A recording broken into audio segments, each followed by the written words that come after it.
chairman of jurisprudence.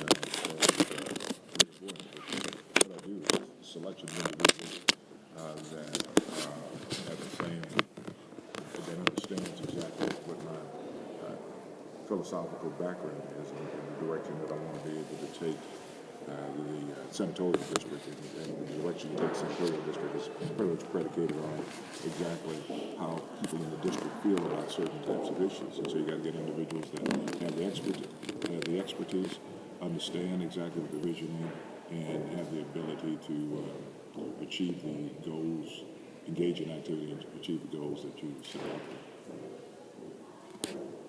May I offer you a larger conference room for privacy? Do you have one available? So what are some characteristics that you believe every leader should possess? Integrity. And obviously that's part of it. You got to have character. You've got to be able to work. You've got to be able to build coalitions in order to get things done. You have to believe in yourself. You've got to be competent in terms of the different areas that you are developing an expertise in terms of policy. And you've got to listen. So what advice can you give to organizations for developing future leaders? Well, I think that there are a lot of different models, if you will, that there's a lot of theory that you can always go back and read in terms of leadership.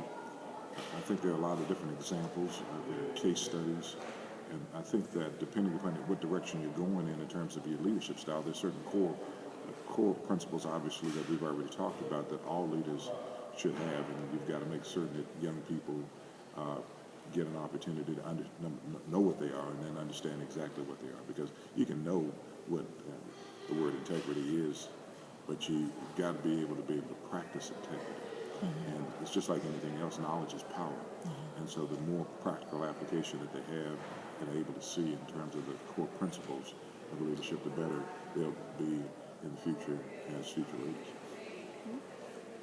So can you recall the experience in your career that sparked a change in the way you lead your organization currently? Yes.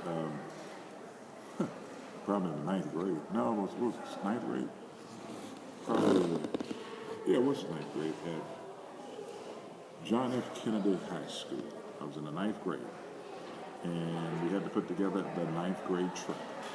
We had a little ninth grade outing, so to speak.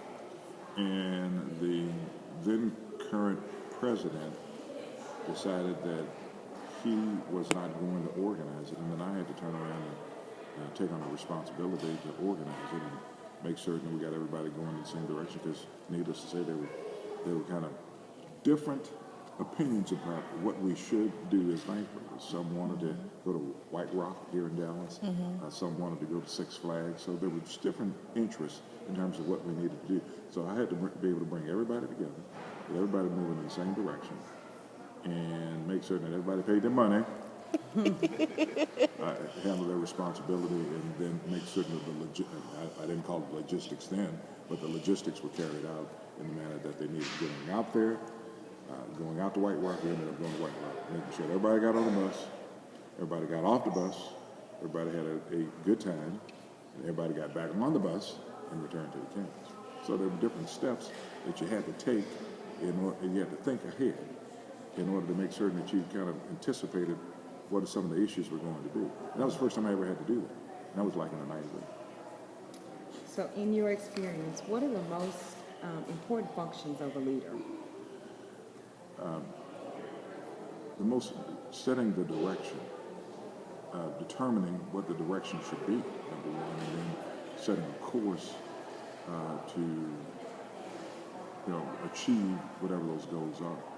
Setting a tone for work ethic and making certain that you have people in place that will carry out exactly what the goals and objectives are. I think it's real important that a leader continues to listen and reassess exactly what direction they're taking the organization in. You always got to push the refresh button. You also got to think about exactly, is there a better way to do it? What's the most recent technology? you got to take all that into consideration.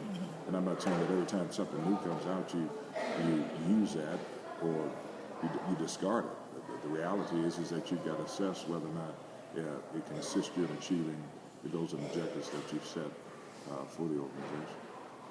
So how do you explain job success? Well, first of all, you got to explain getting the job. And a lot of times, you got to have the skill set, needless to say.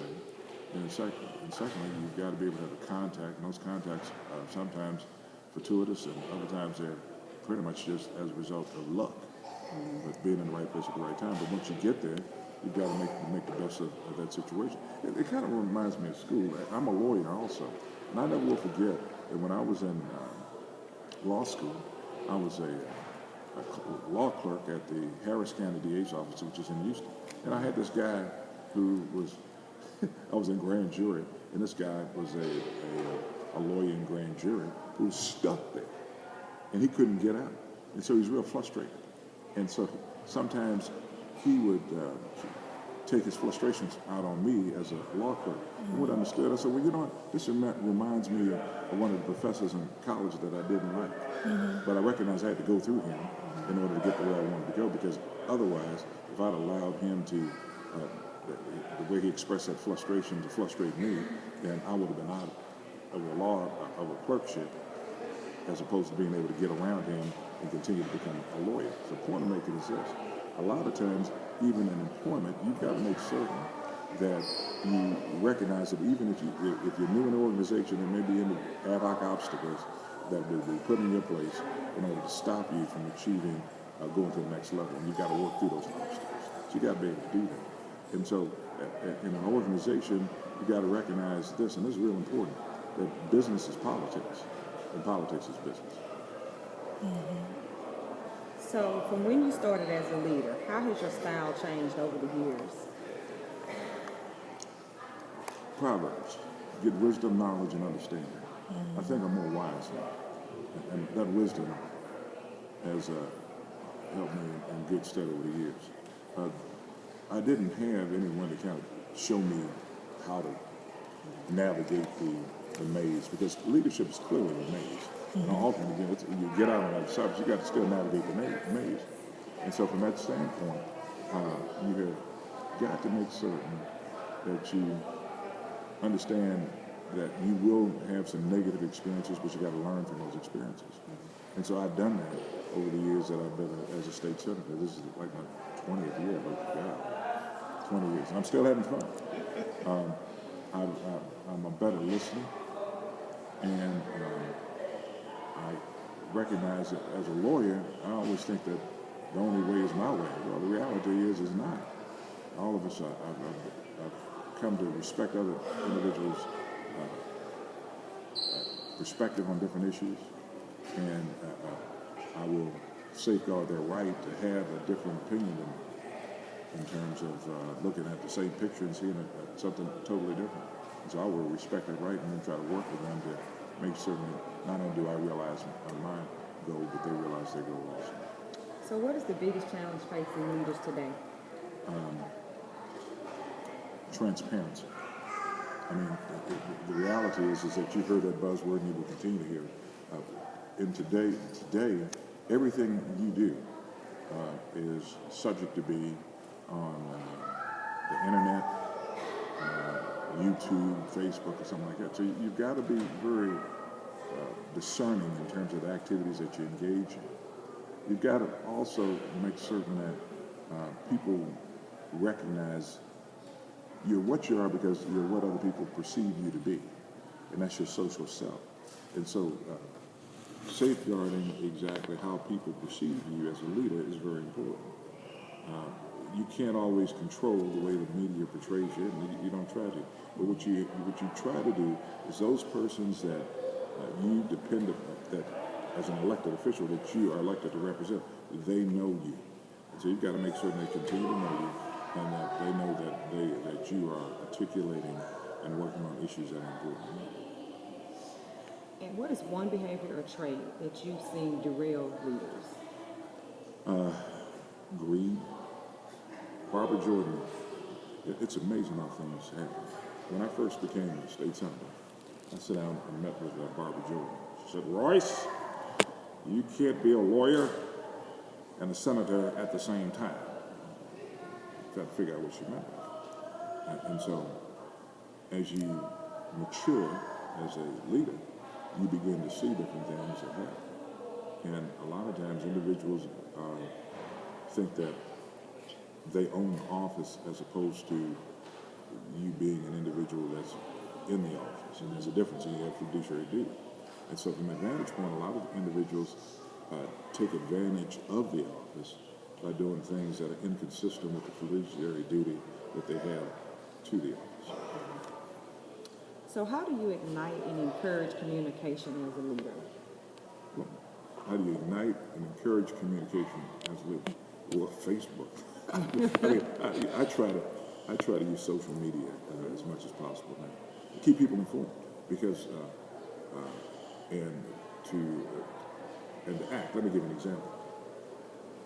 A few years ago, one of the initiatives that I have for state government is historically underutilized businesses. That's making sure that minority businesses get an opportunity to participate in procurement opportunities with the state. And so we were debating a bill in finance to increase the ability for historically underutilized disadvantaged businesses to get access. And one of the senators said, well, I was pushing the method, the bill. And one of the senators said, well, Senator, I don't know whether that's a good idea or not. And can we just kind of hold up on it for a minute? I said, okay, fine. We can hold up on it for a minute. And so within 24 hours, I was able to use social media. Actually, it was faxes at that time, and maybe email to get word out across the state. And I said, listen, what I want y'all to do is to call him. Here's his telephone number. I want you to fax him. I want you to email him. I want you to tie up his whole communication system. But the only thing he's hearing is from you on this issue. So, and we were able to get that word out. And that's what ended up happening. So probably out of 10 communications coming into his office through whatever medium, 9 of them were probably associated with that particular issue. Okay? And so we had another hearing a couple of days later. He came back in and said, Senator, I got the word. I understand. So we were able to just so doing those types of things helped us to energize people and get them moving in the same direction in terms of an action issue, an action item that need to be addressed. Well, we know you have to get out of here, and we thank you for your time. My last question is that over the course of time, we've heard people say how, especially in the African American community, we lack leadership, we lack leaders, but yet we are in a position where we have our African American president voted in for the second term.